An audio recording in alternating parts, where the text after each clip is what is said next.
Welcome back to the podcast, nerds. How you doing? I am Larry Brantley, and I am sitting here, as always, with my two besties, Micah Donahoe. Greetings, program. And Brent Williams. How you doing? And we are the Nerdherfers. We're laughing on the inside of that joke, by the way. Gotcha. We are three middle-aged guys who enjoy cigars and whiskey and all the nerdy shit we loved when we were kids, and we like to talk about those things and also experience those things. That's why we do a podcast. And by the way, if you are not currently a member of Nerdherfer Nation, it's so easy to do that. All you have to do is go out to nerdherfers.com, hit the subscribe button. That's going to let you know in advance every time we got a new podcast dropping. We have got a merch store. We now have a cigar shop. So all the cigars that we review on the program, you can now click on our cigar shop and you can just go out to CI and get them for your very own self. So there's really no reason in the world not to join the nation, as they say. So get on that, will you? Because we're impatient and we're really old and not getting any younger. We don't have much time left. We don't have, honestly, I don't think any of us thought we'd make it this far. That's true. So every day is a gift. Oh, gosh. He's got that tacked up on his wall right next to "Hang in there, baby." I was going to say next to my kitten hanging off the tree branch. Hang in there. So, hey, if this is your first time joining us, welcome. Here's how the show works. Each week, one of us brings some cigars to try. One of us brings a bottle of whiskey to go with those cigars, and we will also try that. And then one of us brings the topic of conversation that we then proceed to nerd into the ground. Before we get going with all of that, though, we've got a little segment that we do every podcast called Nerd News. It is last week's news today because this stuff has been out for a while because we don't record the podcast all the time. But by the way, you haven't heard our take on it, so we always can't wait to see what our anchorman Brent Williams is bringing us for little tidbits to talk about. So Brent, take it away. Well, I have to start off with a retraction. Oh. Yes. Oh. We were duped. So apparently... That happens to me 10 times a day. You have to be more specific. Apparently, the actor for Batman has not been cast yet. Oh. Yeah, so James Gunn came out and said, stop it. It hasn't happened. Like he has to do. And so in my frenzy going, but it said it was official. I go and now I can't find the article anywhere.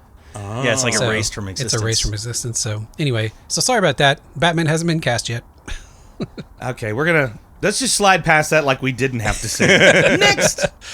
All right, well, here's this. I thought this was really funny. So there is a Nintendo museum in Japan, right? You can go in and play all the games, all that kind of stuff. And they have these kiosks and stuff you can play at. Well, this guy walks up to the kiosk and he noticed something kind of funny. So he unplugged the controller and he heard a familiar sound. The little bing bong bing that Windows makes when you disconnect USB.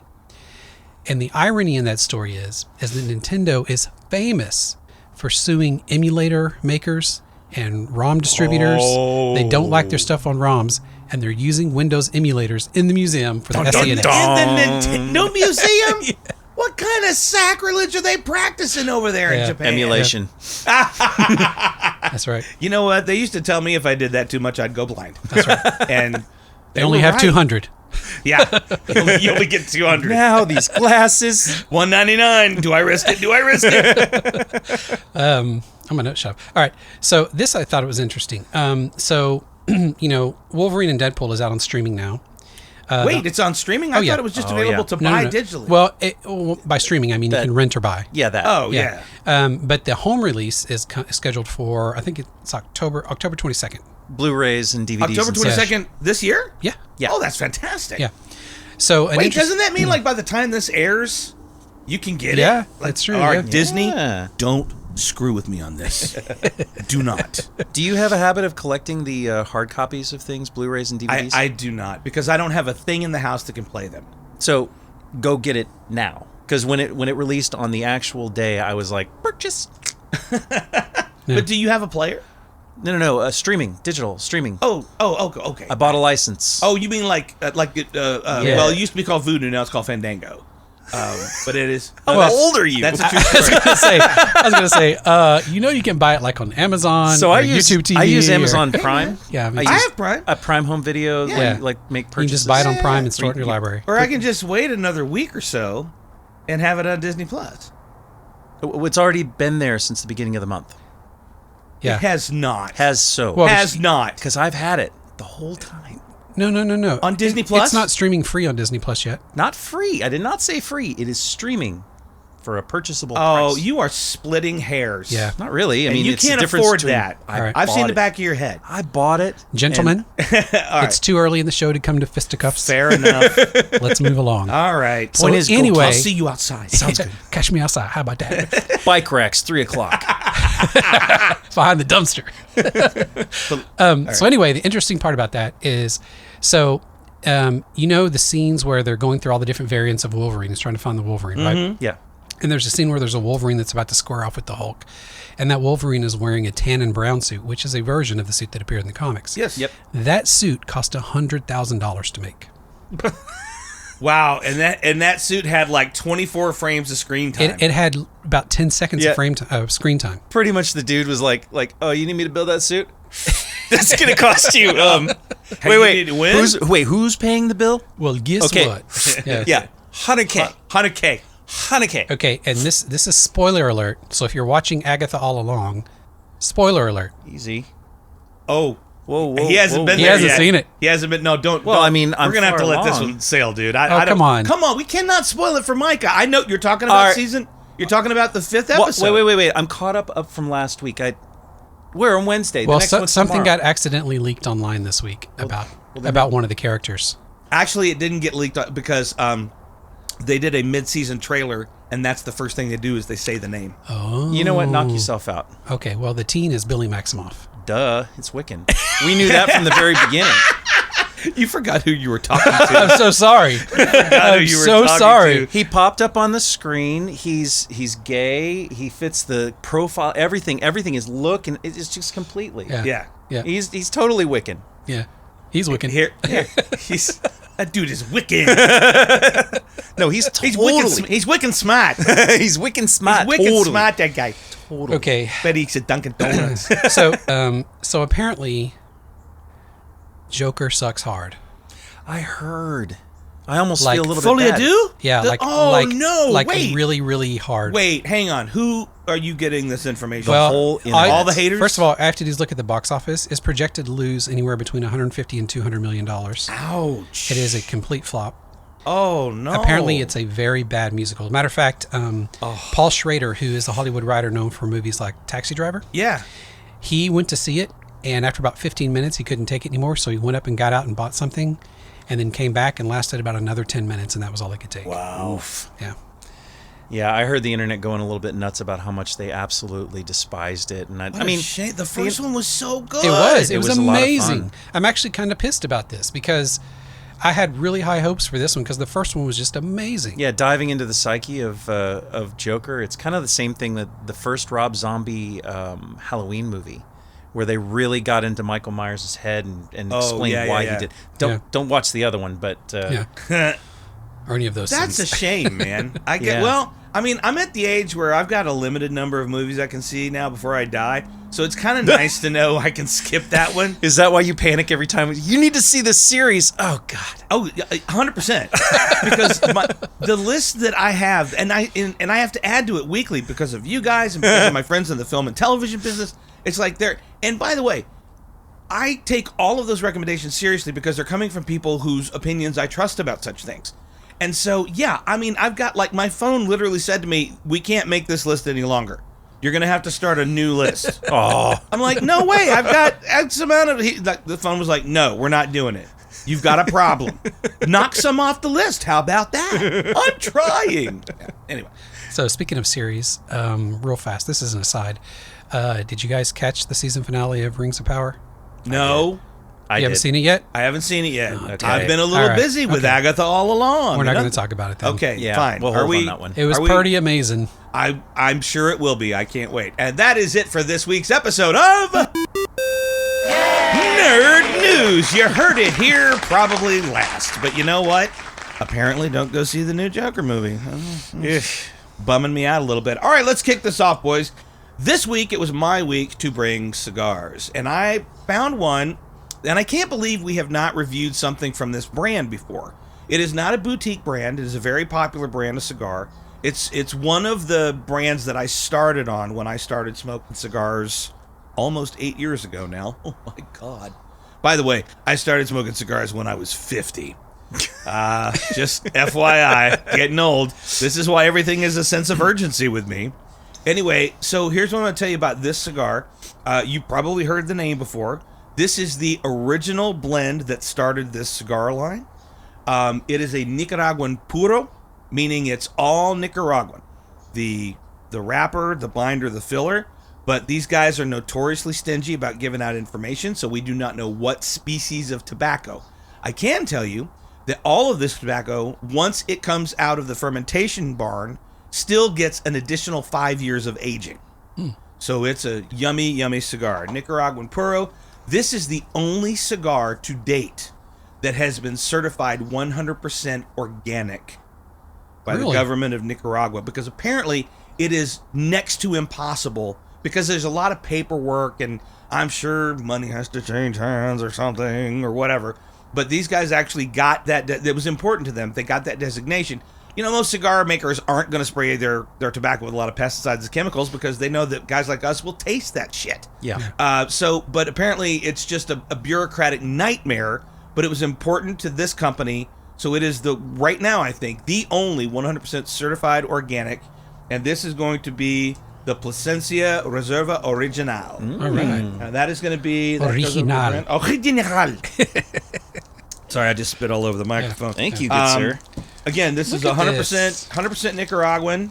I can tell you that this is going to be a cigar that is like right squarely in the medium range, so not as dark as Mr. Donahoe normally likes his cigars, but still very, very tasty, I believe. And yeah, so it's got a little pigtail on the cap, and it is they call this size, at least Plasencia calls this size, a Cortez. So it's a little bigger than a Robusto. Yep. It's not as big as a Toro. Yep. I feel like I'm in a pipe shop. It's almost like a Perfecto. It almost is like a Perfecto. Now I can't find my cutter. I don't think I'm going there to we cut go. this. You're just going to bite it off. I don't think I need to. It's got a pigtail. You gonna pop it? Yeah. All right. Well, I am. I want to see what the draw's like after I do it, but yeah. All right. Well, can I borrow your cutter? Sure. I don't know how useful it's going to be with this particular. Oh, that's true. There we go.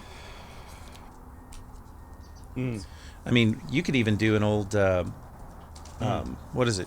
Cuban cut on this one. So that is Oh, it works. that's leather and some. Here you go. Oh, let me light it. Sorry. Oh, that's a good draw. That didn't even. Okay, cool. No, it's although the foot is fluted, it is open. It's a trick to it. Oh wait, you said to stamp this last time. That just keeps you from getting little tiny bits of tobacco in Thanks, your sir. mouth.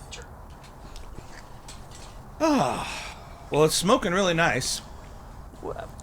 I'm getting some spice at the end of it, like a little bit of pepper, which is very typical for a Nicaraguan cigar. I'm actually not. But we know my palate's jacked up. Yeah, maybe you have long. Oh, there it COVID. is. Now it's hitting. In your back, way back, right? Yeah. Yeah. Yeah. Took it a minute. Can I borrow your lighter? Okay. For our listeners, Micah loves to buy stuff. And he loves to buy cigar torches that are also, cutters and whatever. And he was just trying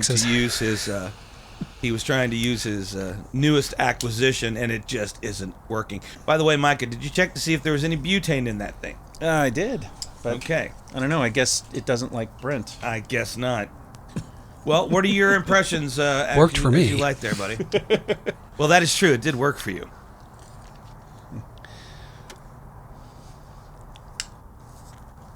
Leather and spice. That's what I'm getting. Definitely leather. A little bit of earth. a little earthy. And then the spice is on the back of the tongue on the finish. I'm also getting like little bit of like medium roast coffee bean. Yeah. I got a little something sweet on mine. I was going to go with a little bit of nutmeg. Ooh.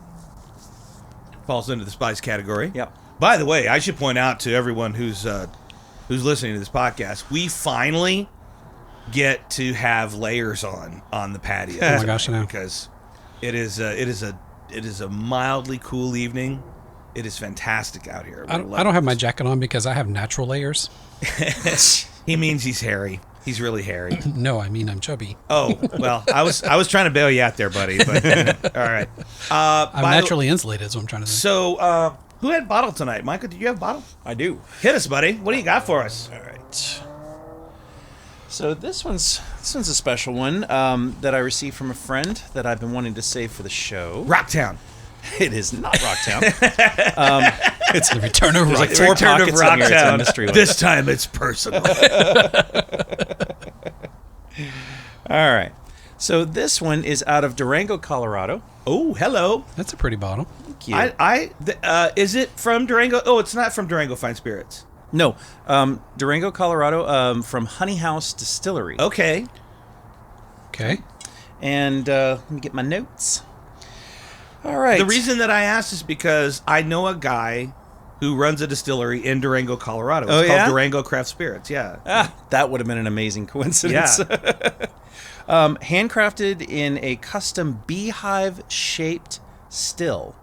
Okay. Using mountain spring water and locally harvested Colorado corn. Aged over 4 years in new, lightly charred American oak barrels. And it was 2021's American Distilling Institute's Bronze Award winner. Okay. That's respect. 96 proof. How much ganja's in that mash bill? I don't know. I actually tried to... You know what? I'm having the worst time trying to find mash bills for the things that I bring, but mostly because they're obscure from small distilleries. Yeah. And the funny thing about this... Glass, please. Yep. The funny thing about this one is that I got really tired of not being able to find the mash bill on this. So I called the distillery. And the lady in customer service said, I don't know the answer to that. And I'm like, did I just call Minnesota? Wow. Oofda, yeah, you betcha. Play the magic sound, Micah. Oh, yeah. He's coming. Ready? Oh, wait. I should turn the label towards the camera. You just got to be It's dramatic. almost there. It's almost there. A little more. I'm going to toss the bottle. Uh-oh. Now it's getting serious. Uh-oh. Oh, no. Oh, no. Oh, no. No. Okay. Got it. Oh, I need a cigar. That was a little scary there for a That second. was a little scary. This is not... Okay, well, we'll deal with that in a minute. Yep. Okay. It's a common problem in stoppers over 40. You get a little bend there at the end. That is a very tasty cigar. Wow, Too the cool. nose isn't nearly as powerful as I thought it would be for being what did you say, a 94 proof? Yep. So yes, this again is the Honey House Distillery Straight Bourbon Whiskey. Okay. Barrel Usually aged. usually at 90 and above, the first thing it does is singe my hairs out of my nose. Yeah. I'll see if I can fix that cork. I'll just do a little. Yeah, right there. Yeah, right there. there. So I'll go ahead and point that at the camera. So, All right. Citrus. Lemony. lemony, for sure. Yeah. Here we go. Caramel, vanilla. Holy smooth. Yeah, the burn is very mild. For a 90 plus, yeah, that's Yeah. pretty smooth. 96. Oh, and that warm aftershock. I don't even know if I could call that an aftershock. It was just love you. It could be a stroke. We don't know yet. Do you smell burnt toast? So one of the things that I know about this distillery is that they produce a lot of honey-infused whiskeys. Is this that? Doesn't taste like it. Nope, No. not at all. As a matter of fact, my buddy knows how much I appreciate straight bourbons and not messing around with a good thing. And they actually call their main still, the queen bee. They're very much in with the bee motif. Mm-hmm. The honeycomb. Honey in general. The honeycomb. That's nice. Is it painted like a beehive? I really like that a lot. That I don't know. I haven't seen it. I'll tell you what. Next time I go to Durango, I'm looking the place up.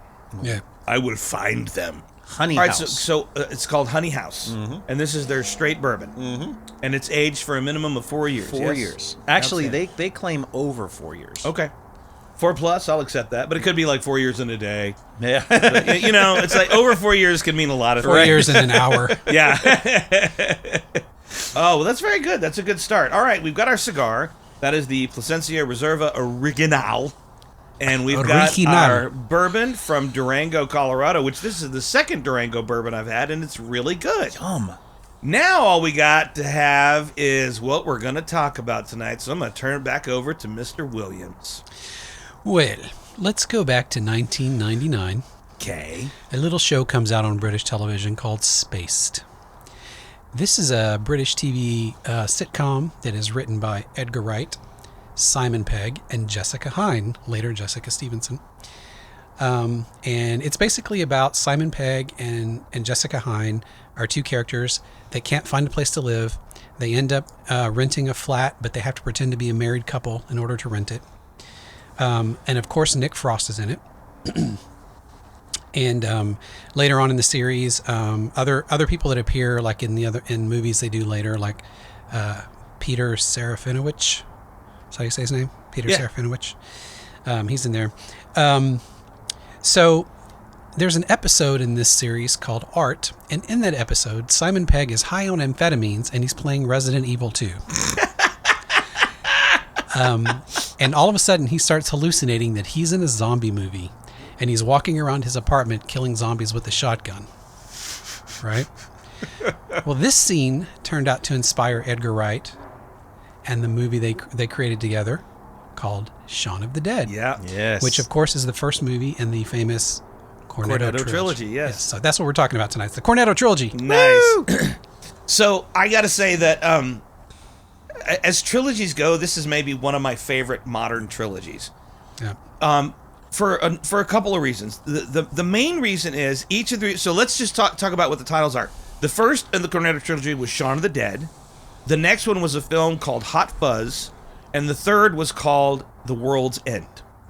And I can let Brent tell you about why they called it the Cornetto Trilogy. What I loved about this trilogy was that they were three completely different movies, but they had relationship similarities. And also, each of these movies was a love letter to a specific genre of film that Edgar and Simon Pegg and Nick Frost loved. The first being the zombie movie, the second being the buddy cop movie, and the third being Alien Invasion. And each one of them was completely original and super funny. And what else do you want to tell us about that? Well, so I was watching an interview with Simon Pegg the other day, and he was saying that they actually did not set out to create a trilogy. When they made Hot Fuzz, they thought it'd be funny to throw some things in, or Shaun of the Dead, like the line, "You want anything from the shop?" Right. Cornetto, right? And the reason the Cornetto's in the movie is because Edgar Wright, that was a hangover cure for him. And the first time that Simon Pegg says that to Nick Frost is lying on the couch playing a video game. It's after they've been up drinking all night. And Simon Pegg goes, "You want anything from the shop?" Says Cornetto. And that's how it starts. So, and then running gags like trying to jump the fences and stuff, you know. Yeah. Yes. And then so by the time they got to World's End, they kept throwing those gags in, and people were like, "Well, you made a trilogy because all these correlations." And Simon Pegg insists that was not the intention, was to make the trilogy. But whatever, he could just be completely trolling us because obviously it's a trilogy. But also what I loved about the movies was the fact that Simon Pegg and Nick Frost are the main characters in all three films. Right. Right. Their relationship changes depending on the film. In the Right. first film, they are best buds. One is a layabout. One is mostly a layabout, but he's kind of trying to get his act together. In the second film, they are strangers who meet and through a series of trials eventually become best friends. And then in the third film, The World's End, they were buddies when they were young. There's a flashback at the beginning of the film. Then they are estranged for a lot of adulthood, and then finally they grudgingly come back together, and then ultimately have to become friends again through a series of trials. That's one of the things that I loved about that was that each one of the characters that they both played were distinctly different from each other. Yeah. I mean, it wasn't a complete personality shift or acting challenge there, but I mean, each one of the three characters that Simon and Nick played were just completely different. Mm-hmm. Right. And I don't think we actually officially mentioned the reason it's called it's actually called the Three Flavours Cornetto Trilogy. Because in Shaun of the Dead, the Cornetto wrapper is red to represent the blood. Hot Fuzz, they use the original blue wrapper to represent the police. Yeah. And then in World's End, it's green. Yeah. So Because aliens are green. Because aliens. Except these are blue. Yeah, they are. Blue ink. Spoiler The alert. blanks. All right, so let's do this. Let's start off with each movie, and then we'll eventually get to our favorite movies and all that kind of stuff. Some interesting facts about Shaun of the Dead, the first one, right? So, like I said, the actress from Space, Jessica Hines, a.k.a. Jessica Stevenson, she played Yvonne. And the funny part about that is the first time Simon Pegg runs into her, he's walking in I believe it's his mom's neighborhood, and she's like, he goes, "You live around here?" She goes, "Yeah, I just bought a flat, or I just bought a house. How adult am I, right?" And the point of the Space series was they were trying to find flats to rent, right? Right. So anyway, I thought that was kind of funny. And this was Nick Frost's first film. He actually had very little acting experience. So what happened was, Simon Pegg met Nick Frost. He was a waiter at a restaurant. Yeah. They met. They became great friends. Nick Frost had done a couple sketches for British TV, and that was it. Simon Pegg got him onto Spaced, where he plays this, crazy military type guy. He thinks he's Rambo and stuff. That's it's pretty great. funny. And that was his first real acting job. And then so Shaun of the Dead became his first actual full length movie. So it's pretty cool. Helen Mirren turned down the role of Sean's mother, citing she wanted to play funnier roles. Oh man. Dang it. But I kudos wonder if for she us. looks back on that and goes, shoot. Every actor, I'm sure, has that. Yeah. Shoot. Which is funny because Helen Mirren went on to star in the action comedies Red and Red 2. Right. Yes. Yeah. And she was awesome She in was those. fantastic. I do like the lady they got to play his mom, though. I mean, What was her name? in Shaun of the Dead? I don't know her. I don't remember her name, but she was in Downton Abbey. Yeah. She's been in lots of stuff. Just a down-home mom that was all really sweet and. I don't want to be a like, bother. I know chaos is erupting around them. Like it is just absolutely insane chaos. That's such a all British around. And thing. she's I just don't want to like, be a I don't wanna bother. be a she's like, bother. can I make some sandwiches? I know she didn't say that, but Yeah.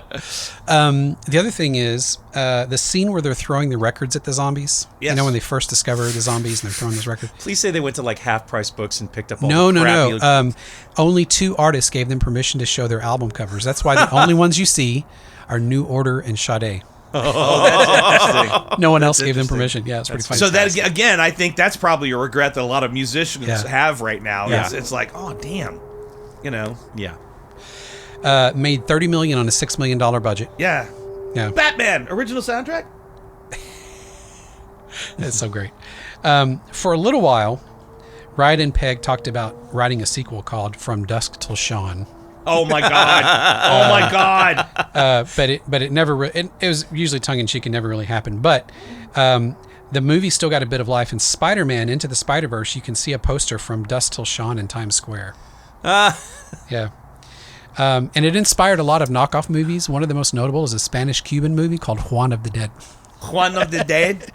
Juan of the Dead. Nice. Yeah. So anyway, just Well, some interesting facts. so let's talk about that actual movie because each of these films I feel like was Edgar, Simon, and Nick, mostly Edgar's love letter to a specific genre of film that they loved. But what I also enjoyed about each of these films, but let's start with Shaun of the Dead, was that they used a lot of the tropes from the zombie apocalypse movies, but then it's just, some blokes in the neighborhood. Yeah. So one of the things I love about exploring, like, let's just keep within the zombie genre, is that, we've seen, AMC, The Walkers. Walking Dead. The Oh, yeah. Walking Dead. Why did that not come into my head? But then you Because you're had over 50. the awesome game The Last of Us. You've had, There's been all kinds of zombie movies and zombie games and whatever. And the fact that they approached this with just, I believe it was Isaac Asimov who said, science fiction is nothing other than ordinary people in extraordinary circumstances. Right. What I love about it is, our characters undergo a little bit of a change. Like not so much of a change, but they realize they're capable of more than they thought. But at the end of the movie, they're pretty much the same people, aside from Nick Frost's character, who is actually also kind of the same as he was at the beginning of the film. Right. If you think about it. Yeah. But it's just the idea of, how people respond to extraordinary circumstances. And, it's just like, it's some blokes. And of course, where's the safest place to go in the zombie apocalypse? The bar. The pub. The pub. Yeah, we're going to go to the pub. Yeah. Everything is always about the pub. Yeah. All three films have that in common as well. Right. It's all like, Yeah. and then because every time, like even in Hot Fuzz, it's like, what do you want to do? I don't know, pub. And then, of course, at World's End, they're trying to get to 12 pubs. Right. And recreate a moment in time back when they were kids. Well, Nick Frost, his character in Shaun of the Dead, one of the things I really liked about him is that he had a level of complacency to him at the very beginning.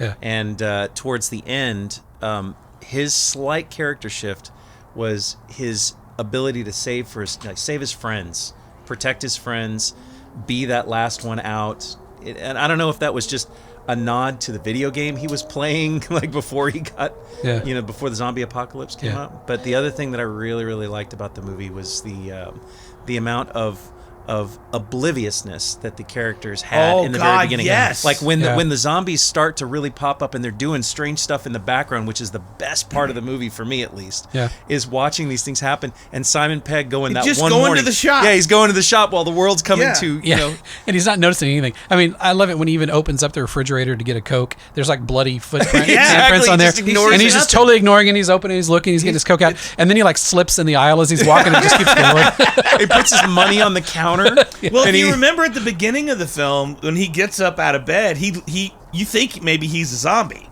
And then you just realize he's a worker drone who's just going through the motions, doing his thing. Yep. And there's no I in team. There is an I in pie, as in meat pie. Meat is an anagram of team. Like he was trying to be a manager. Yes. But at the end of the day, You got red on you. That was a wonderful note. Oh, the very idea of taking a genre that has been done to death. Even back then, it had been kind of done to death. No pun intended. But what I love about great writer-directors like Edgar Wright is their ability to make you look at the genre in an entirely different way. Right. And he did that with all three of these films, I thought. Right. Because you and I, and I'm pointing at Brent Williams now, both agree that the best buddy cop movie of all time is the next one. Yeah. Well, staying on Shaun of the Dead real quick, there's the scenes where the first scene this happens is Simon Pegg is looking out of the mail slot at the door. They're thinking they're going to make a run for the car, and Ed's asking him, "Are there any zombies out there?" And he goes, "Don't say that." He goes, "What? The Z word? Don't say that." And the whole reason for that is because that's a nod to Edgar Wright and Simon Pegg's favorite movies, including 28 Days, Dawn of the Dead, all that. In all the real famous zombie movies, the word zombie is never mentioned. Never used. It's never used. Yeah, right? I was just thinking about that. Yeah. I can't recall how many times in Shaun of the Dead I actually heard the word. Yeah. Yeah. But that was the whole point of that. It was kind of a nod to that. But, yeah. Yeah. Well, shall we move on to Hot the Fuzz. next one? To Hot Fuzz. So, without question, Hot Fuzz is my favorite of the three. Yes. I've watched Shaun of the Dead maybe a dozen times, World's End maybe 11 times. Hot Fuzz, I try to watch it once a month since it came out. I've watched it 3 times in the past 2 days. And we're just calling that research, buddy. Yeah, that's just research. But this was Edgar Wright's nod to the buddy cop genre. If you tuned in to the buddy cop episode and action cop episode that Micah gave for us a few episodes ago, you already know that for me and Brent, Hot Fuzz is our hands down favorite of all of them. And for me, it was my favorite because it was a genre that I deeply love, and clearly they did too. And it was like this great homage. It was all the tropes.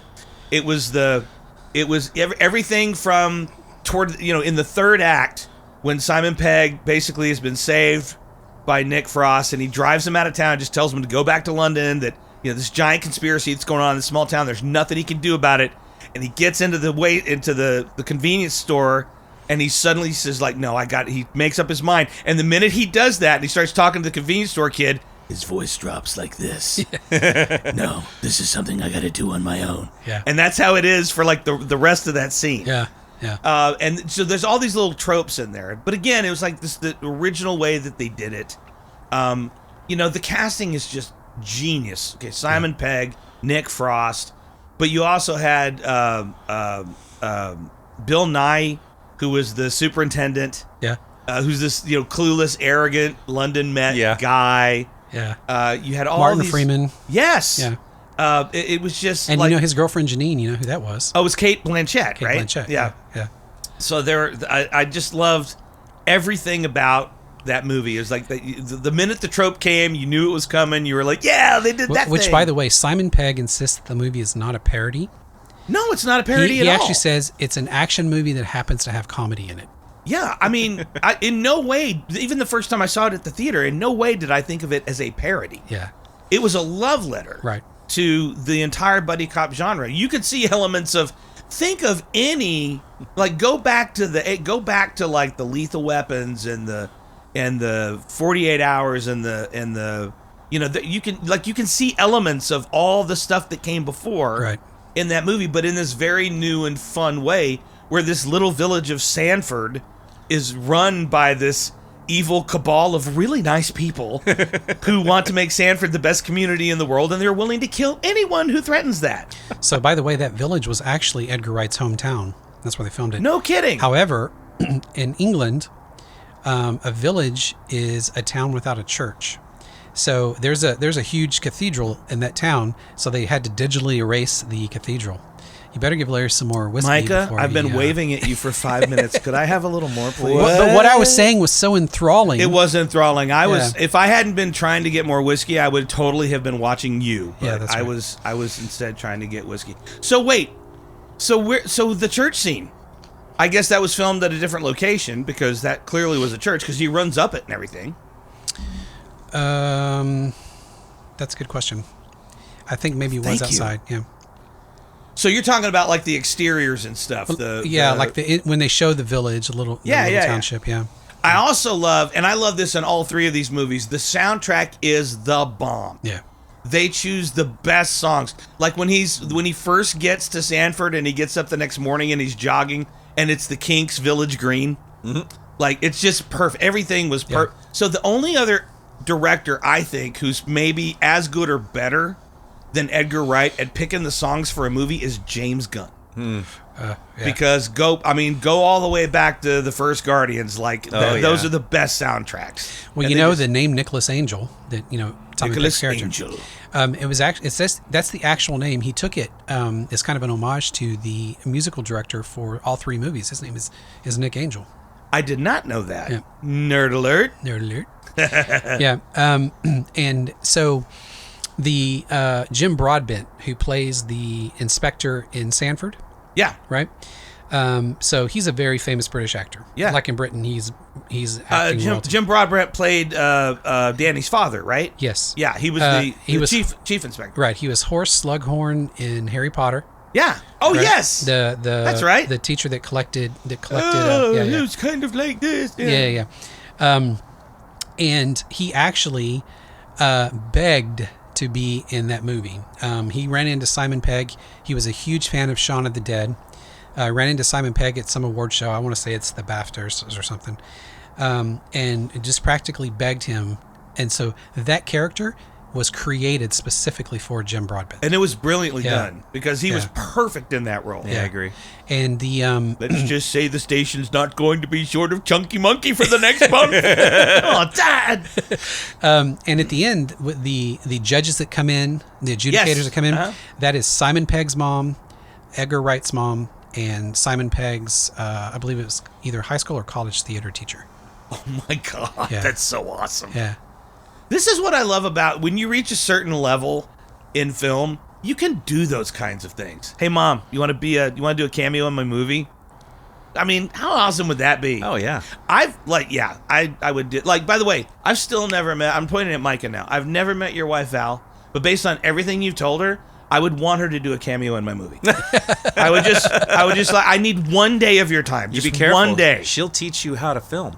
Well, I'm okay with that too. And we see the credits. It says directed by Larry Scratch. Val. It'll just be Val. Yeah, just Val. I'm just Val. Like a share. Speaking of cameos too, in the opening montage, the Santa, the Father Christmas that stabs him in the hand, that's Peter Jackson. You're way. kidding. No, it's Peter Jackson. didn't know that. So I guarantee you that happened the same way the Broadbent story went. Probably. It was like, hey, mate, Yeah. can I maybe, be in your next one, you and Edgar? It'll be, well, we've got this thing where, like, Father Christmas stabs me in the hand. Perfect! I love to be Father Christmas. The guy that plays Michael, the Rory McCann. Rory McCann, He was the Hound in Game of Thrones. Yes. Yeah, same guy. Yarp.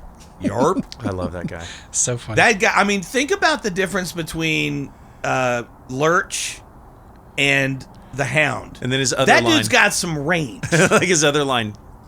Narp. Michael, is this what you really want? Yarp. Yarp. Oh, it was so great. And then, oh gosh, we talked about this, and now her name is escaping me. But the actor who played the one female at the station, Oh yeah. who has won an Academy Award. Yeah. That's how good she is. She's in The Bear. She opens what's her restaurant called? I can't remember. That's right. She's the one that You guys have been watching that show, Yeah. right? I season have three. not. Season 3. She closes her Yeah, restaurant. she closes it. They had a what do they call it? Funeral.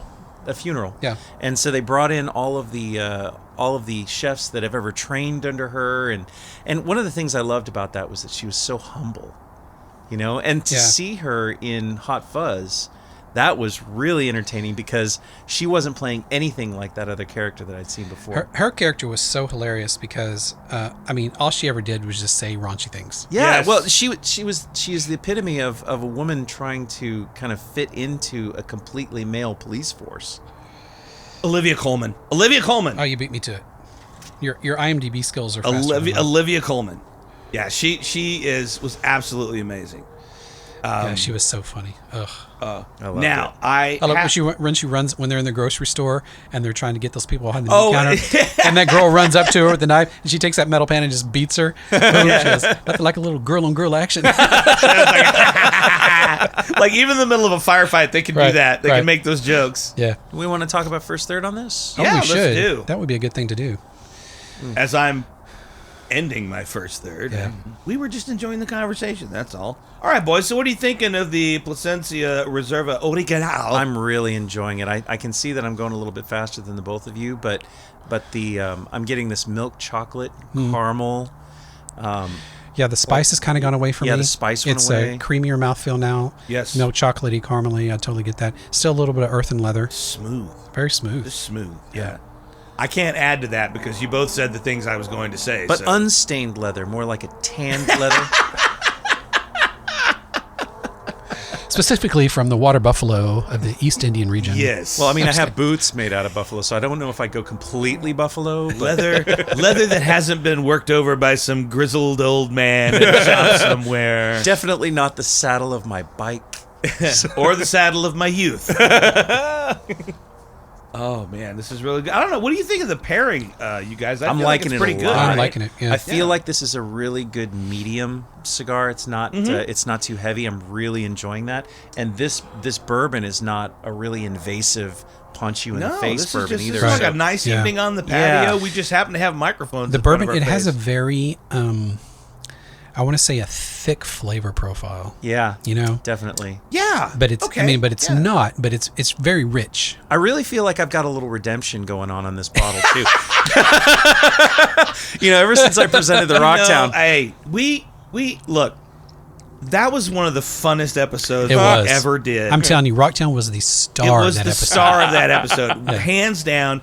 And we can't blame you for that, Micah. We can only say thank you for giving us something to talk about. I mean, I think every once in a while we need to throw something like that in the mix. Like next time I'll bring like some Buchanan 12 year or something. Buchanan. Buchanan. Ugh. You ever had that stuff? No. It's horrible. Well, then let's not do that. I mean, Well, if you do that, The I'm gonna- only reason that So we can't- I know where you're going. We can't- go ahead and say it anyway. we can't knowingly bring bad No, whiskey. you cannot knowingly bring bad whiskey or bad cigars. No Okay. Swisher Sweets. No. But I was actually thinking maybe if we do that, then I can bring that bottle of Quality House Heaven Hill. Oh my gosh. Please. I will punch you in the throat at the door before you even make it in the house. You know what? And I'm I gonna will kick come you in the balls. That's so. fine. I will come to the party with sore everything and say, by the way, I brought this. So I got to tell you the story about that. I bought that after we did the episode with Heaven Hill, which I think was our first one, and we had Guys Weekend up in Broken Bow. Yep. Pulling into town, I find this little liquor store, and I'm like, I want to see if they got some Heaven Hill. And there's not a lot of options when you're outside of like Ho Chi Town and stuff. So anyway, I find this liquor store. I go in there, and I'm pretty sure that everyone in that store is related and not in a good way. But And we weren't even in Arkansas. That's right. She's got 3 eyes, but the prettiest singing voice you ever heard. But anyway, so I asked her, I said, do you guys have Heaven Hill? And she goes, yeah, we got Heaven Hill. And she goes, down there on the bottom shelf. Well, that should have been my first red flag. It's on the bottom yeah. shelf. And she goes, and Thanks. I said, I'll see myself and out. it's like it looks like it's in a Jack Daniels bottle, but it's got a white label on it. And it says Bardstown, Heaven Hill, everything. Yeah. And she goes, they changed the label, but it's still the same stuff. Yeah, you wrong, lady. She was completely wrong. You wrong. Yeah. I brought that to the house, and we cracked that open and tried, and everyone immediately started losing their insides. Yeah. And so doing a little research, I found out that's the old original recipe of Heaven Hill. Yep. It's not the recipe that we tasted. They actually did a lot of work and improved it. Yeah, Made it and- really good. You're absolutely right, and Yeah. that was the information that I got off of the bottle the very first time that we were doing it. That Heaven Hill had been an established brand for a really long time, and then all of a sudden they're like, "Let's do some bottle and bond. Let's revamp a little bit," and they made that masterpiece that we had first. Was it like Malort? Was it that bad? Okay. Have you ever had Malort? I don't think I've had Malort. It is. Oh. It is. Okay, let's say we are about 2 hours into the evening, drinking all night, can't really taste buds or feelings anymore, and that's when you bring that bottle out and say, "All right, let's finish this," because you wouldn't know any And better. still, you go, You know what? "This is Yeah, horrible." I think I would. I think I would. I did that. I remember when you brought that And over. if I'm in the middle of Oh, I brought like, it over a- here. I know If when we you tried brought it it here, here, yeah. I was if I'm like, in the I guess middle I'm of a gonna long pregame. night of drinking, and somebody introduces a bottle like that, which forces me to go outside and violently vomit up all of the good liquor I've had, I'm holding a grudge. I felt like I was having one of those like early teen Mad Dog 2020 Whoa. moments without all the flavor. Just the burning. Yeah, just put some it's grape so juice bad. in And there. I'm tasting it. I'm like, I might as well just be drinking freaking Everclear. All right, so let's get to the third film of the Cornetto Trilogy. This was an alien love letter, so about the whole aliens invasion genre, called The World's End. Now, the premise of this film is that at the beginning of the film, you had this group of guys that were all best friends, and they decided on their last day of school that they were going to go in their little town, and they were going to hit what they called the Golden Mile. And that meant 12 pubs, and they were going to do 1 pint at all 12 pubs. And then they were going to do 1 pint. Yarp! I heard that one from the depths, man. That one came from That like came from my shoes. They were going to do 1 pint at all 12 pubs, and they only made it through like 9. They right? made it well. Some of them made it to 10, and Yeah. then they had to give up.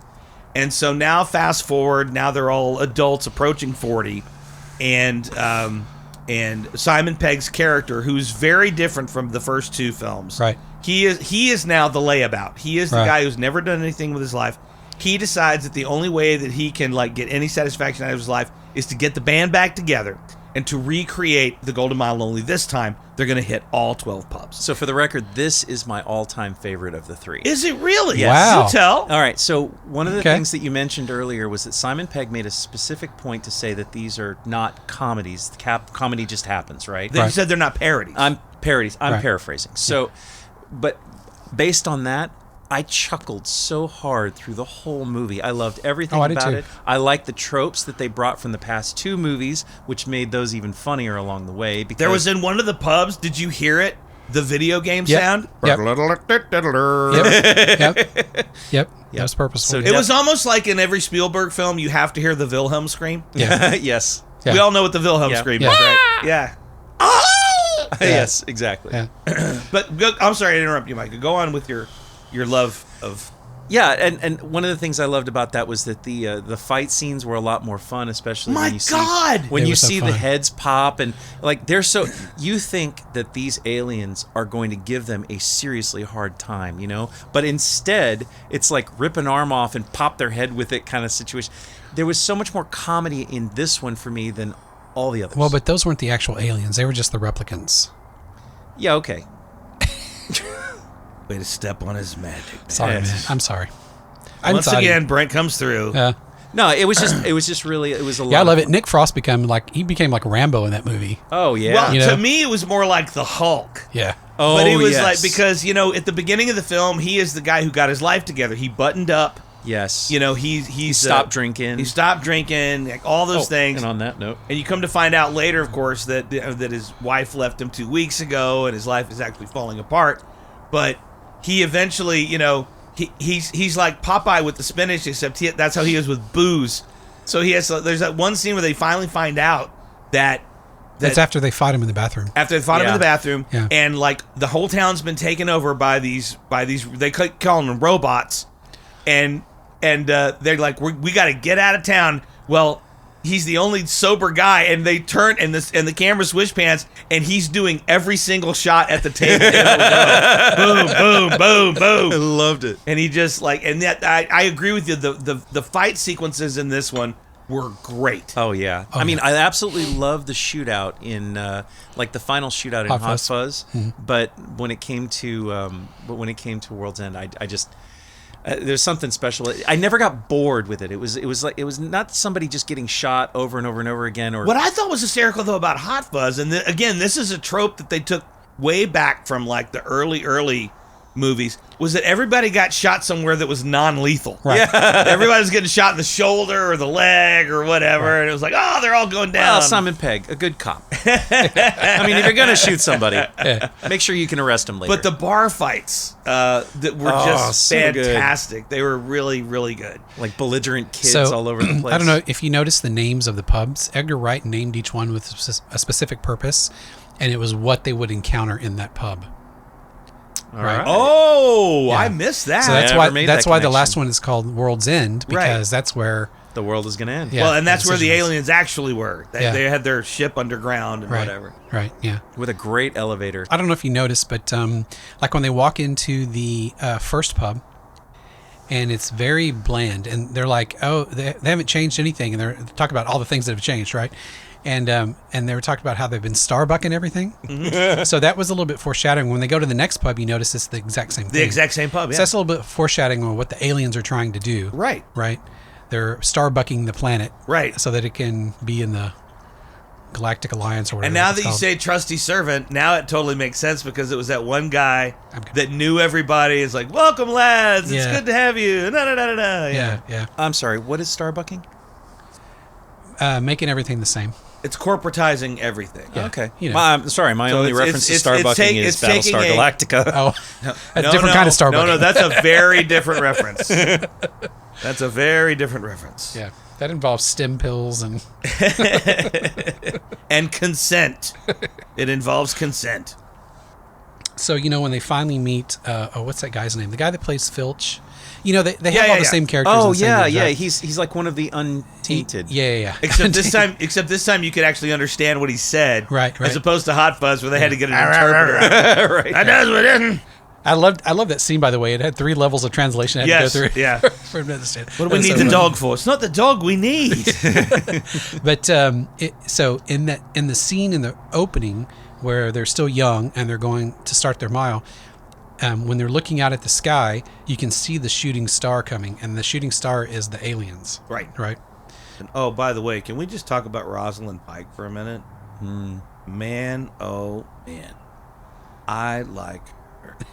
She birdie. She had party. Ain't no lie, bro. She party. Oh, and then what was the sandwich they talked about with Marmalade sandwich. Marmalade sandwich. The 2 blondes and the redhead in the middle. my gosh, that was so funny. Oh, I know what I wanted to say. There are actually some dramatic moments in that movie, Sure. especially in Act 3, where Nick Frost's character is it Andy? I think it's Phil? No, Gary. Gary. No, I'm sorry. Nick Frost is Andy. I'm He sorry. is you're right. Andy. Yeah, Simon Thank Pegg you is Simon for Pegg is making Gary me doubt King. myself. Yeah, sorry. Gary has made it to the world's end, and he's bound and determined to draw that last pint. And Andy comes in, and they get into a big fight. And he finally says, "Why is this so important to you?" And Gary, Simon Pegg's character, says, "It's all I have." And it was a very dramatic moment. Yeah. And one of the things that I love about Edgar Wright's ability to A, write and B, direct is that he can do this in comedy movies. He can still push. And another guy I think is actually really good at this is Sean Levy, who's the Deadpool director. Yeah. Is their ability to put humanity into what would otherwise just be a romp film. Well, a la Porky's. But it wouldn't work if you didn't have an actor that could pull it off. 100%. And Simon Pegg is one of those actors. He is. Yeah. He's very, very good. Yeah. But I also think that Nick Frost doesn't get enough credit Yeah. for what he's able to he's do in great, those yeah. scenes. Especially if you look at the 3 different characters he played in the movies. Because they were all wildly different. Yeah, totally versatile. I loved Yeah. it. So Yeah, I love how he's basically the straight man in the third one. he is. That's so funny. Until he hulks out. Yeah, until he hulks out. Goes Yeah. crazy. Yeah. Can we? We need to get to the second third of this cigar because Mike is almost finished. Oh with man! it. Oh my gosh. I'm gonna be sucking this nub. So this has mostly stayed the same. It's still very smooth. Smooth, chocolatey. Oh, I hit the microphone. I'm so sorry. I love it. No peppery. No peppery. This is just so smooth. I'm That getting ver- zero pepper. Yeah, I mean, right in the beginning, which doesn't make any sense to me because There's I'm a lot closer to the draw now. There's a smidge of spice, but it's not pepper. I would say it's almost like cinnamon. Yeah, it is. It is something that's more It's more like a baking spice, some kind of Yeah. baking. I'm spice. still gonna go with the nutmeg Yeah. Fine with me. because I'm getting something a little sweet, like but not super sweet. Just like a tinge, if you will. Okay. I think for me it would be like baker's chocolate. Like there's the hint of chocolate, but we've had cigars that are like dark chocolate or milk chocolate. Like it's a very prominent note, and this is just more like a hint. Yeah. Yeah, for me it's mostly like leather and that spice. I still get a little bit of that coffee bean. Yeah. Yep. Shall we get to the part where we talk about our favorite film of the Cornetto Trilogy, or is there something else you want to say? I know I can tell you the order that you and I enjoy the films. I guarantee you have the order correct. Yeah. Guaranteed. Hot Fuzz, Yep. Shaun of the Dead, Wrong. World's End. What? Wrong. Yeah. Sorry. Oh. World's End is slotted second for me, and Shaun of the Dead the third. I love them all. Yes. But that is my order. Yeah. Okay. World's End, Hot Fuzz, then Shaun of the Dead. For Okay, me. so you and I agree on Shaun of the Dead. I mean, put him I in go, the 3 slot. I go backwards. Well, but I'm go saying to you and 3, I 2, both 1. have Shaun of the Dead in the 3 slot. Yes. Oh, I'm sorry. I thought you said that Hot Fuzz was your second. No, Hot Fuzz is my first, All right. and then World's End, and he is Right, Hot right, Fuzz, right. Shaun You're of the good. Dead. So we're all 3 actually different, yeah. Yeah. which is interesting is because I interesting. don't think that's ever happened before. No. Yeah. You know what? And you guys have seen them so much more than I have. I've seen Shaun of the Dead twice. I love that you were able to recall as much as you did, having only seen that movie twice. Yeah. Hot Fuzz 3 times. World's End, like at least 7. A bunch of times. A bunch of times. I just absolutely love the exchanges, the jokes. Here's the repeats of the tropes. Yes. Here's the other thing I loved about World's End. It was a legit ensemble cast, Yeah.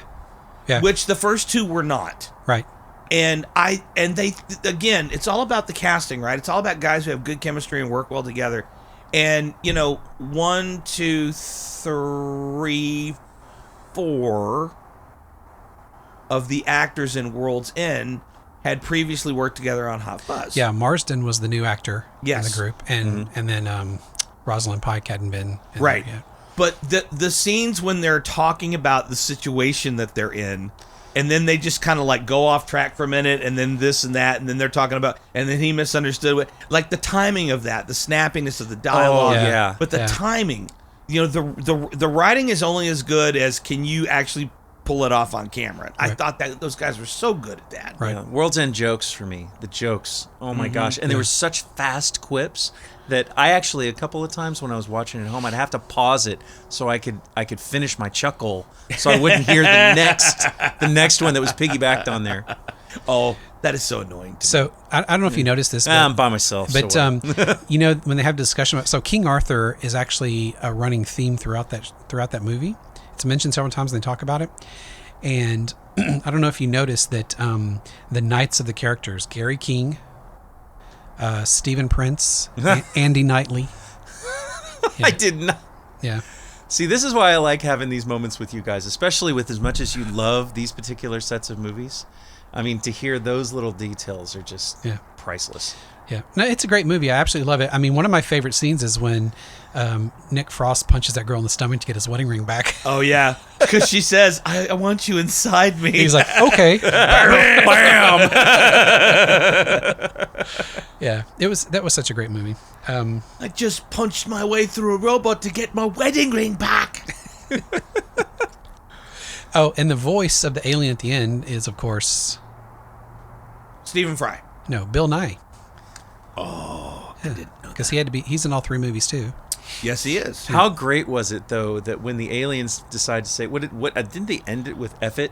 Yeah. And then they Yeah. they Start say blowing F it it. up. They say F it, and then So running theme was every time you tried to argue with Gary King, it always ended. Andy would say, you can't argue with him. There's no arguing with you. There's just no arguing with you, and that's what Bill Nye says. There's just no arguing with you.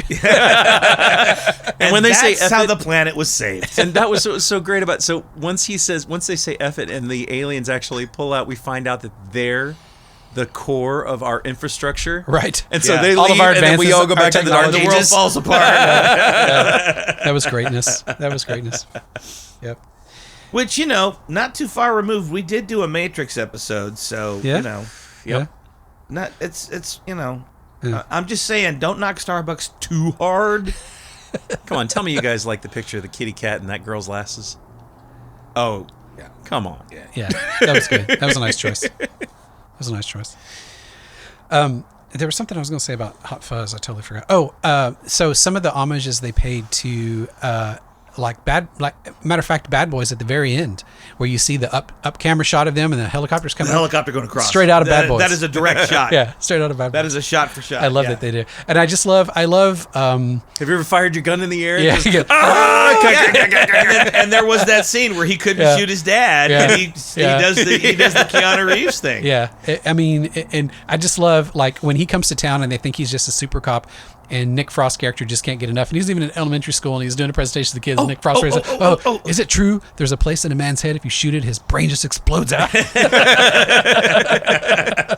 I almost watched Point Break after that was over, but I resisted the urge. Oh, Why? it's actually a decent movie. It's okay. No, I mean- it's a great film. Yeah, it's a good movie. We talked about it as a buddy cop because it was Gary Busey and Keanu Reeves. Yeah. Yeah. They had great. They were great together. Utah, get me 2. Not as good as Dennis Hopper and Keanu Reeves. Wait, Gary Busey? Gary Busey, Point Break. Yeah, I'm referring to Speed.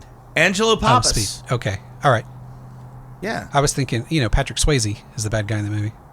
and I'm talking about is the he buddy bad, cop though? part of it. Yeah, Wait, is Patrick Swayze Yeah. that bad? he's just a free spirit. He is. Who robs banks and kills people? and Whatever. surfs. And surfs. Whatever. Yeah. Yep. I was just really glad that they let him go out and surf that big ass wave. And didn't he die? Oh, he totally. All right. Well, they kind of left it open. If they wanted to do a sequel, they had room to do a sequel They did have room to because do it's not definitive that he dies. Right. It's kind of like Shane. Yeah. Was he actually dead? Was he actually dead? Was he? That's a scene I love in World's End. I mean, not World's End. Hot Fuzz, where he goes to the little enclave and he tries to arrest everybody. And then they start chasing him. He's running and he falls down and he falls into that RV that's buried underground. Yes. And he sees all the dead people, like all those dead kids. And And he can hear in his head all the great big bushy beard and whatever. Yeah, that was so funny. And one of the funniest scenes too is when he first gets to town and he busts everybody in the pub. That was All the kids. so good. All All the those kids. kids. Well, I Yeah. see you've already like- arrested the old village. He's like looking around the pub, and there's like everybody looks like maybe 12 or 13. Yeah. Oh, When's your birthday? one or two may be a few months south of proper, but the way we see it is for the greater good. Would you like another cranberry juice? No, I'm good. Yeah, such a great, I love such that great movie. scenes. I love that movie so much. Yeah. Yep. So good. Hot Buzz number 1. Yeah, definitely. World's End number 1. Yeah, and I just love how they have all the same actors in all the movies. That's so great. That's Well, so great. and honestly, it makes a lot of sense. And so, again, I'm speaking now as a producer. It makes sense because you already have a history with these guys. Yeah. You know what they're going to bring. And so why wouldn't you? It's almost like having a repertory company. Like a group of actors that, like in theater, they have what they call repertory companies. So there's a pool of actors. Right. And they still have to audition for the parts that they're going to play. But you know you're going to use these guys, and you know they're going to be awesome. Right. Yeah. So you have to have, like, especially in World's End, like the introduction of Rosalind Pike, which I thought was genius. And especially because there were, it was Gary and was it Steven who was also competing for her love?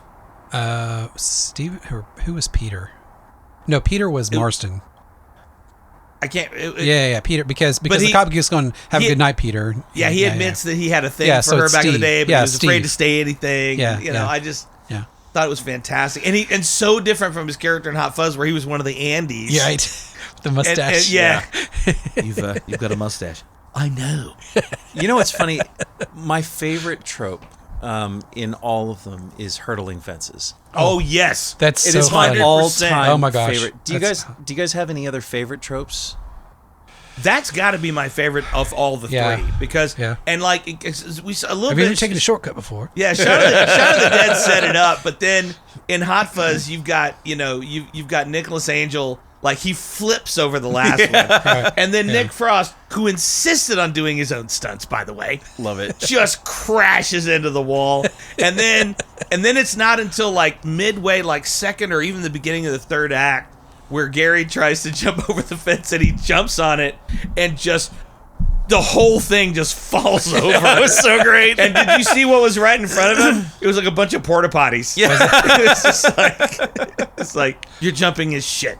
Oh, So- another scene I thought was great in Shaun of the Dead is when they're on their way to the Winchester and they pass the other group that Yvonne's leading. Yes. And as they pass each character, it's like the same character. Yes. Oh, it's so funny.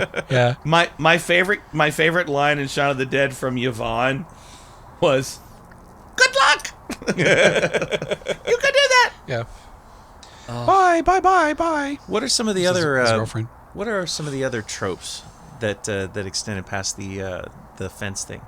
I recognize them when I see them, but you guys have this memorized a lot. Well, better than I do. he's much better at he's the OCD guy, so All right, he's Brent. gonna find little things. No, I'm under pressure now. Scott, I got stage fright. I got nothing happening. All right, right so now. we get on another subject, and you just right. interrupt us with the great Let my trope. subconscious. You'll go, I just process thought of that. it.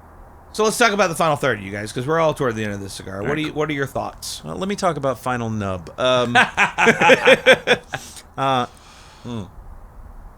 This does not feel like hell to me. Not at all. This is a joy. Does it have something to do with the taper? I honestly don't know. So- one of these days we are going to have a cigar rep on this show. Yeah. That can talk way more specifically about construction Yeah. and all of those technical things that we, think we know, but probably we could learn a lot. Who's also a nerd and likes to talk about nerdy shit. So, like, and this- I know a lot of those guys, by the way. this torpedo style cigar. I almost said guitar. This torpedo. This torpedo Is that guitar. like one of those special signaling guitars? that kind. Oh my god! So that's a trope right there. Signical. Yeah. We're going to talk about signicals. But the fact that this tapers down so light. So you guys cut yours. I went ahead and just twisted off the pigtail. And because every time I see a pigtail now, I'm like, wait a minute. It's like that for a reason. And the only reason I know that is because Deadwood Cigars puts out a Crazy Alice that has a pigtail at the end of it. And it's a very short smoke. Yep. But for the longest time, I would always keep a little cutter and I would just nip off the end. But this one in particular is kind of the same deal, is that when I twist off the pigtail, I'm thinking to myself, oh my gosh, the draw is fantastic. So the fact that, now you guys are not at the nub like I am, But when I twisted that off, I'm not getting any hell at all. I'm getting all those flavors, and I can feel the heat on my thumb. Well, even though I did a straight cut, it's still a pretty, it's the smaller part of the cigar there at the beginning. Yeah. So are you saying you're experiencing the same thing? Absolutely. Right. Yeah, I'm not like, we all, so many times, not always, that's a generalization. So many times we say, once the fire gets close to the draw, there's a lot of burn, there's a lot of, pepper. Yeah. It's just getting kind of harsh toward the end, right? I'm not experiencing that here. Me neither.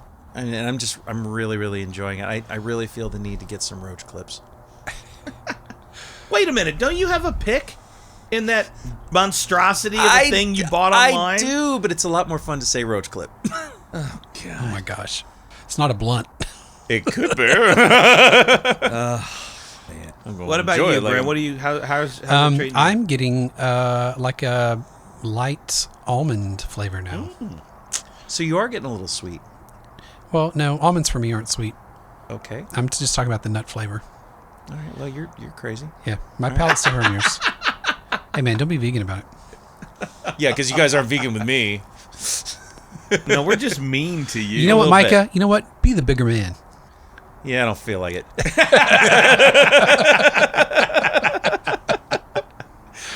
Did I guys tell you the shirt that I'm definitely asking for Christmas? I think you sent us a picture. It's just text. No, I sent you the curmudgeon one for Okay. sure. But it's just text, and it says, "Am I a perfect person? No. Oh, I love Am I trying to be a better person? Also no." I love that. So let me get this straight. Every time you send us a pic of a T-shirt that you really, really like, that's a request for birthday, I am Christmas. not saying that at all, and I am also saying all of that. Good. Yeah. Good. I'm not saying it was aliens. But it's aliens. Totally aliens. So that is going to do it for this episode where we talked about the Cornetto Trilogy by Edgar Wright, Simon Pegg, and Nick Frost. If you guys have never seen these movies, I highly encourage you to go and watch them. By the way, they are all currently available to stream on Peacock. Yes. So if you have that streaming service, don't walk to your television. Yep, that's what I used. And just hit them one after another. Grab in a this cigar, order. grab a bottle of whiskey. Yes. And- In this order, Shaun of the Dead, Hot Fuzz, and The World's End. Wait, quick question before Yeah. we totally wrap. Yeah. You said earlier, and I don't know if you answered it because you point out that I'm not a very great active listener. Did you tell us why it's called the Cornetto Trilogy? Yeah, he Yeah, did. I did. Okay, cool. Yeah, because of the ice cream. Yeah, so it started Shaun of the Dead when Simon Pegg asked Nick Frost early in the film, after they've had their night of drinking stuff, you want anything from the shop? And he says, Cornetto, right? Cornetto. And he goes and does that whole walk. Got it. And Now then I so when they remember. made Hot Fuzz, they're like, it'd be funny to bring that in again. So they did. And then World's End, you actually don't see it until the very end. Very end. A green wrapper blows up on the fence, and Nick Frost is standing there, and you see him kind of lunge for it. Like, I want that. Yep. Yeah. All right, That's the cool. Cornetto. So that is the Cornetto Trilogy. Yep, I'm happy. Tonight we have been enjoying the Plasencia Reserva Original from Plasencia Cigars. Original. which is the very first cigar blend they ever did. It's been a fantastic cigar. Yeah, I'm liking Micah, this. tell us what you brought again. I brought the Honey Hill Distillery Straight Bourbon Whiskey. From Durango, Colorado. Which is now the second Durango, Colorado distillery I've heard about. The first being Durango Craft Spirits, which I'll probably grab us a bottle at some point for us. Very cool. And thank you guys so much for being a part of the show. Again, please go out to nerdherfers.com, hit the subscribe button, join the Nerdherfer Nation, get yourself some merch. We're going to do a giveaway here before too long. I just suspect we have a need to give stuff away. Definitely. You can go to our cigar shop. Any of the cigars that you see there are cigars that we have reviewed on the podcast. You can go check them out for yourself. Am I missing anything, boys? I don't think so. Like, subscribe. Yeah. Oh, go to our Instagram page at Nerdherfers. Start following us. We do. Brent is our tech genius on this, so he's always doing like some funny things. Yeah, we need your support. We do a lot of outtakes on this show that invariably wind up on our Instagram page. So some of them are acceptable and some of them are just for us because we can't put that out into the world. But anyway, thank you guys so much. I am Larry Brantley with Micah Donahoe. Live long and prosper. And Brent Williams. Keep your shirt on. Please do keep your shirt on. Thank you guys so much. We will see you next time. Until then, have yourself a Cornetto. Bye-bye. Panic on the streets of London. Panic on the streets of Birmingham. I wonder to myself. This has been a production of Nerdherfers, copyright 2024, all rights reserved. No portion of this broadcast may be used without permission. Please visit nerdherfers.com for more information and full legal disclaimer, you nerd.